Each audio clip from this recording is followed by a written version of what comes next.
इस वीडियो को देखने के बाद आप समझ पाएंगे कि आलस्य क्या है, यह कैसे पैदा होता है और इसे कैसे खत्म किया जा सकता है। एक बार आलस्य से परेशान एक व्यक्ति गौतम बुद्ध के पास आता है और कहता है, बुद्ध, मेरे अंदर बहुत आलस्य है।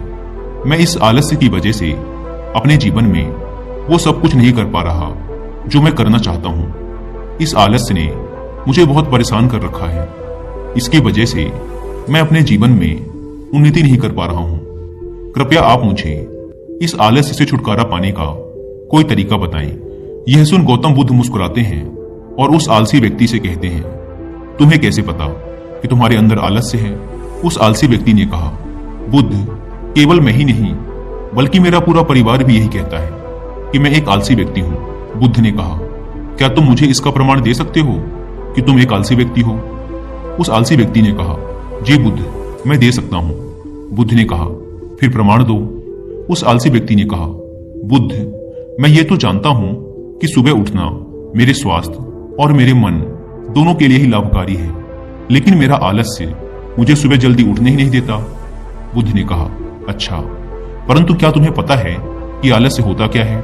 उस आलसी व्यक्ति ने कहा, बुद्ध, मुझे ये तो नहीं मालूम कि आलस्य होता क्या है, लेकिन ये जो कुछ भी है बहुत बुरा है। बुद्ध ने कहा, आलस्य एक मानसिक अवस्था है, एक भाव है, एक विचार है, जिसे जाने अनजाने में हम इंसान खुद ही अपने अंदर पैदा करते हैं। आलसी व्यक्ति ने कहा, परंतु वो कैसे बुद्ध? बुद्ध ने कहा, पहले तो तुम ये समझो कि हमारे भीतर आलस्य दो कारणों से पैदा होता है। पहला कारण है शारीरिक और दूसरा कारण है मानसिक। शारीरिक आलस्य का पहला कारण है भोजन। जब हम कोई ऐसा भोजन ग्रहण करते हैं जिसमें खुद कोई जीवन नहीं है, तो ये भोजन हमारे शरीर के लिए बोझ बन जाता है और फिर यह हमारे अंदर आलस्य पैदा करता है, क्योंकि हमारा शरीर भोजन से मिलने वाली ऊर्जा के सहारे चलता है और फिर हम इसे जैसा भोजन देते हैं वैसे ही ऊर्जा हमारे शरीर को भी प्राप्त होती है। इसलिए अगर तुम आलस्य से बचना चाहते हो तो आसानी से पचने वाले और सीधे प्राकृतिक से प्राप्त होने वाले भोज्य पदार्थों को अपने भोजन में शामिल कर दो।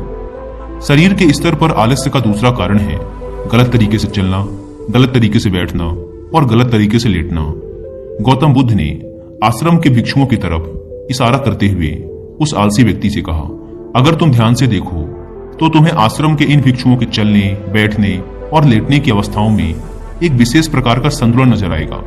जब ये चलते हैं तो इनके पैरों के बीच एक तालमेल होता है। जब ये बैठते हैं तो इनकी रीढ़ की हड्डी एकदम सीधी होती है और गर्दन थोड़ी सी ऊपर होती है, और जब ये लेटते हैं तो इनका शरीर एकदम शिथिल होता है। इनके शरीर के किसी भी अंग पर कोई तनाव नहीं होता, जिसके कारण ये एक गहरी और आरामदायक नींद ले पाते हैं। उस आलसी व्यक्ति ने पूछा, बुद्ध, क्या पर्याप्त नींद लेना भी उतना ही जरूरी है? बुद्ध ने कहा, ना कम ना ज्यादा, हमेशा ही पर्याप्त मात्रा में सोना लाभकारी होता है।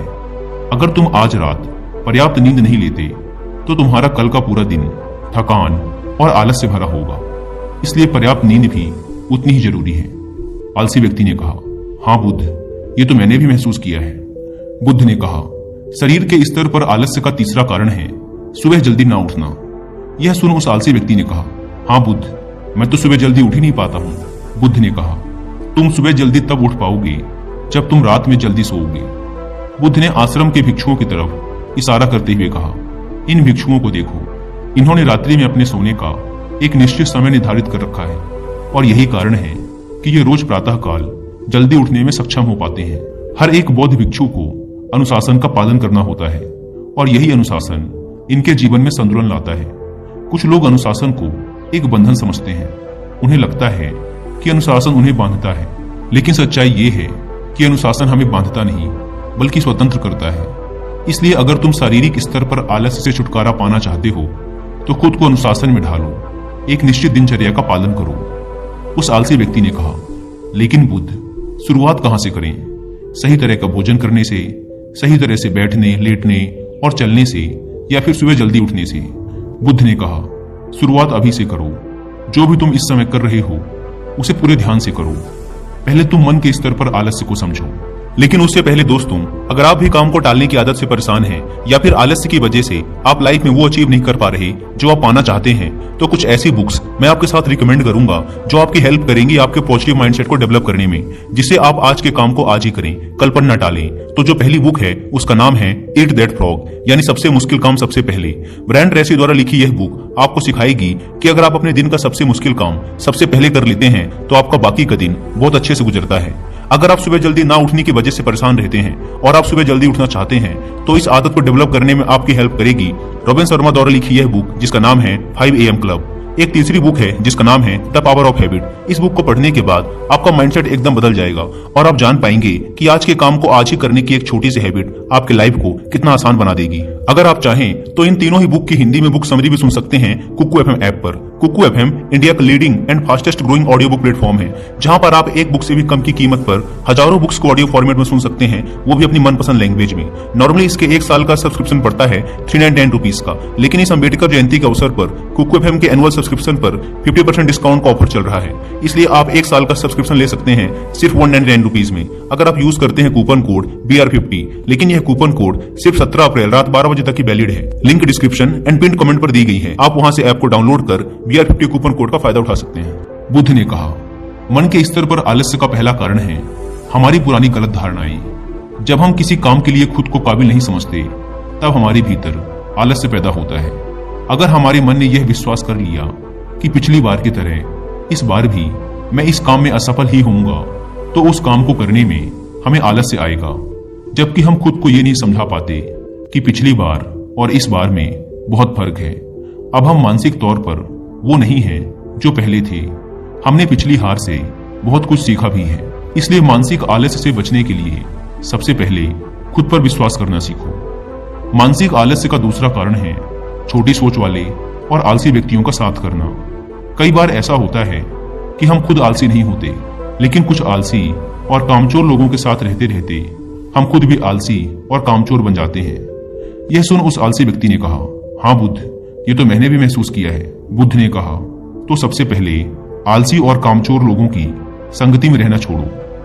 बुद्ध ने आगे कहा, मानसिक आलस्य का तीसरा कारण है काम को टालने की आदत। काम को टालना आलस्य और मानसिक तनाव का सबसे बड़ा कारण है। शुरुआत में तो हमें पता नहीं चलता, लेकिन धीरे धीरे ये आदत हमारे अंदर घर कर जाती है, और ये एक अकेली आदत ही किसी भी इंसान की जिंदगी बर्बाद करने के लिए काफी है। इसलिए जो काम आज किया जा सकता है उसे कल पर कभी ना टालें। बुद्ध ने कहा, मानसिक आलस्य का चौथा कारण है लक्ष्य का स्पष्ट न होना। मान लो तुम किसी बड़े से रेगिस्तान में फंस चुके हो और तुम्हें जोरों की प्यास लगी है, तब तुम क्या करोगे? उस आलसी व्यक्ति ने कहा, मैं पानी की तलाश करूंगा।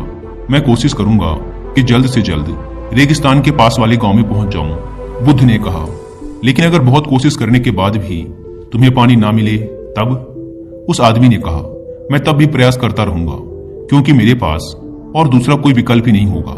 गौतम बुद्ध ने मुस्कुराते हुए कहा, इंसान को आलस्य तभी घेरता है जब उसके पास कोई स्पष्ट लक्ष्य ना हो या फिर उसके समक्ष बहुत से विकल्प उपलब्ध हों। इसलिए लक्ष्य का निश्चित होना परम आवश्यक है। अगर तुम सुबह उठकर व्यायाम नहीं कर पा रहे हो तो उसका कारण तुम्हारी नजर का स्पष्ट ना होना है।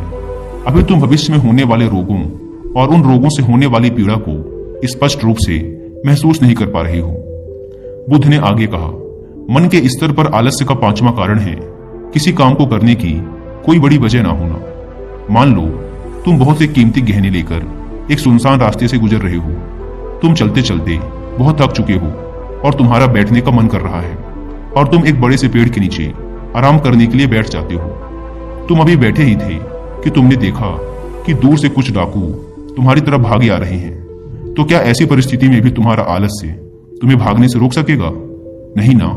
तो मेरी एक बात को समझो, तुम्हारा आलस्य केवल तुम्हें उन्हीं कामों को करने से रोक सकता है जिन्हें करने की तुम्हारे पास कोई बड़ी वजह नहीं है। वह आलसी व्यक्ति कहता है, आपका बहुत बहुत धन्यवाद बुद्ध, आपसे मुझे आलस्य का सारा खेल समझ आ गया। गौतम बुद्ध कहते हैं, मेरी एक बात हमेशा याद रखना, जहां स्पष्टता है और काम को करने की कोई बड़ी वजह है, वहां आलस्य हो ही नहीं सकता।